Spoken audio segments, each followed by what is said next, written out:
Hi everybody, Brian Batko and Chris Carter with you from the Pittsburgh Post-Gazette. Steelers practice update on Thursday, September 12th here from the UPMC Rooney Sports Complex on the south side. As always, these updates brought to you by Savinas, Kane, and Gallucci, mesothelioma and asbestos lawyers with over 85 years of experience in the industry. Call them now if you need a free consultation. And Chris, we're fresh off of Quarterback Thursday here down at the facility.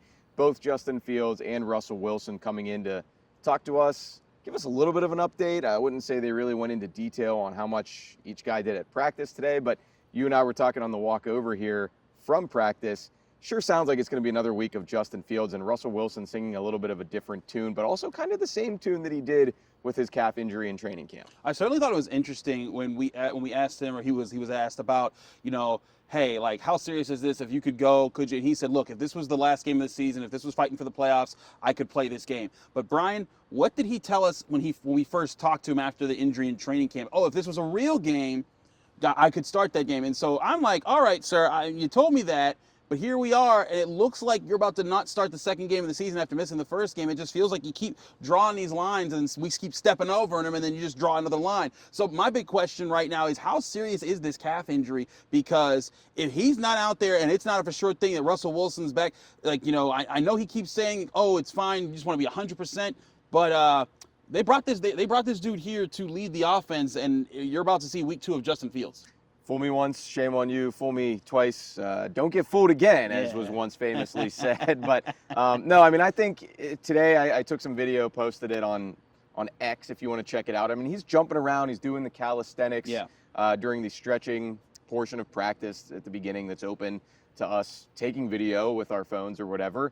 But yeah, I mean, this was the first day he really kind of admitted it was a pretty good calf injury from that conditioning test. He did say that too. And obviously he said he was disappointed he was not letting that on at the time. So yes, it makes you wonder, okay, how close really were you to playing? To his credit, he didn't really try to say that he was close Sunday in Atlanta. He said they made the smart decision and it's going to be a team effort to kind of figure out when he's ready to go.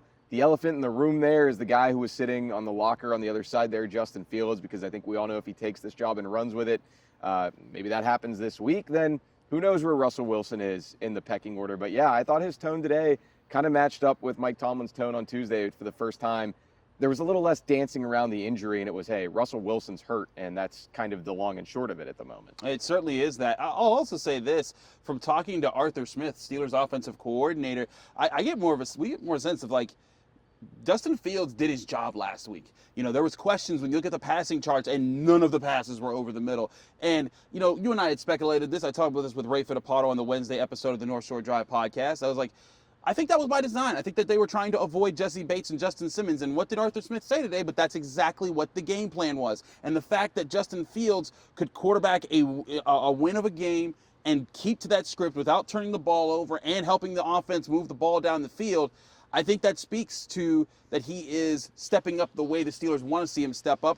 I also think that might change with how this team, how things are going to go this week. You and I will talk about this in the full episode on Friday, but this is a defense that doesn't have the superstar safety power, but superstar corner power with Pat Surtain. Yeah, and none of the players, be it the quarterbacks themselves or Najee Harris, who we also heard from, really want to talk about, okay, it's easier to have a full week of knowing who your guy's going to be. Yeah, they shut that down. Yeah, Arthur Smith mentioned the sudden change that Justin Fields went through and praised the way that he handled that last Thursday. But everybody's, walking on eggshells a bit when it comes to, hey, it's sort of simpler to know that Justin Fields is your guy.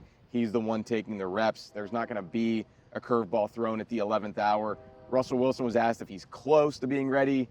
I thought it was interesting. He said, I'm getting closer and closer. Well, if you're starting on the 1 and the goal line is all the way at that end, you can get closer when you're at the 5, but you're still not close. So we'll see what's left to play out there and how they list him on the injury report that'll come out maybe an hour or two after this video. And yeah, I mean, the Broncos do present a different challenge. Justin Fields saying all the right things about George Pickens with that matchup against Surtain. He basically said, GP is one of the best receivers in the league. I'll take him against anybody. And he almost smirked a little bit at a question that was sort of getting at, what if you have to go elsewhere with the ball? Justin Fields was like, no, George Pickens is getting the ball. And Arthur Smith said that this morning as well. I think that's interesting too, because the Steelers, they've used guys as decoys before. Even as recent as last year, they used Pat Freiermuth as a decoy in their second game against the Bengals after he chewed the Bengals up for 120 yards. I have to think that part of what's going on here is the Steelers, they're going to say that, but they're going to come out and see, does Patrick Surtain follow George Pickens everywhere? If he does, maybe you're like, okay, yeah, we like the matchup of Pat Freiermuth over the middle, because that's, again, a guy who's a really big weapon in your offense.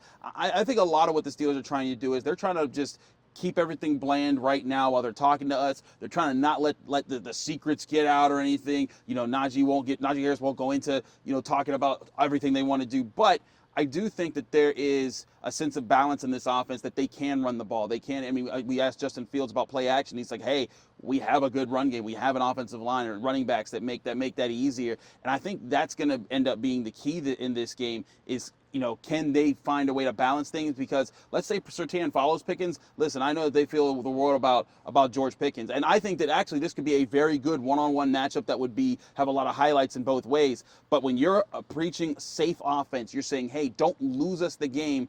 Do you put yourself in that situation where it's a 50-50 play against two really good guys? Or do you stick to the guys that are facing more role-playing type of defenders that you trust those matchups and schematics more on? Yeah, all it would take is one misplaced ball to the left or right, Pat Surtain makes a play, or George Pickens tips one, and all of a sudden it's up in the air. And bad things can happen. The other update from practice, maybe not quite as notable just because it's not the quarterback position, but maybe more surprising, if you want to put it that way, Troy Fautanu, rookie first-round pick, he confirmed to our buddy Jim Wexell today after practice. I don't know how many reporters talked to him, but I know Jim tweeted it that he was the starting right tackle today with Dan Moore back, and he thinks he's going to start Sunday. Now, you maybe take that with a grain of salt because it's a rookie saying that, but Troy Fautanu is a pretty sharp guy. Maybe he's just being candid. We're just preparing you, and I'm sure we'll talk more about this on the show Friday morning as well, but you could see a Dan Moore, Troy Fautanu pairing as early as week 2 if both of those guys are healthy, which it looks like they're going to be. Yeah, and we've talked about that possibility on the North Shore Drive podcast because, we had it reported in our own team saying, hey, Steelers feel like Fautanu already, when we were talking to them in training camp, that he was already their second best offensive lineman behind Isaac Seumalo. So it tracks that if Troy Fautanu is fully healthy, maybe you would find a way to get that guy in the lineup. And again, he comes into college football more polished, playing a lot more experience than Broderick Jones. Granted, Broderick Jones more experience in the NFL because of last year. But I do think it's going to be interesting to see how do they handle this. Dan Moore Jr., in my book, played very well last week. He played very well throughout the preseason. So it's hard to bench him for a younger player who maybe will still be adjusting there. And I think that's the tough question the Steelers have to ask themselves. Is the combination of Dan Moore at left and Troy Fautanu at right better than Troy Fautanu at right and Broderick at left, or Dan Moore at left and Broderick at right? And that's 3 different combinations of how you could use these offensive tackles that I think they're going to be juggling to the end of the week.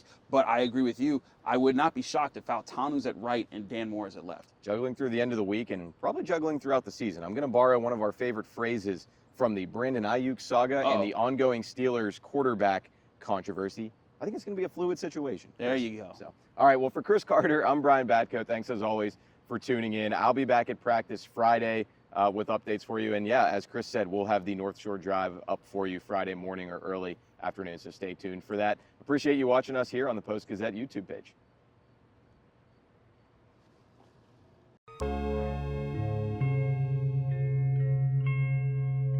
Thank you for checking out this content from Post-Gazette Sports. If you watch this video on YouTube, please like the video and subscribe to our channel. For all of the sports coverage the Post-Gazette has to offer, visit post-gazette.com.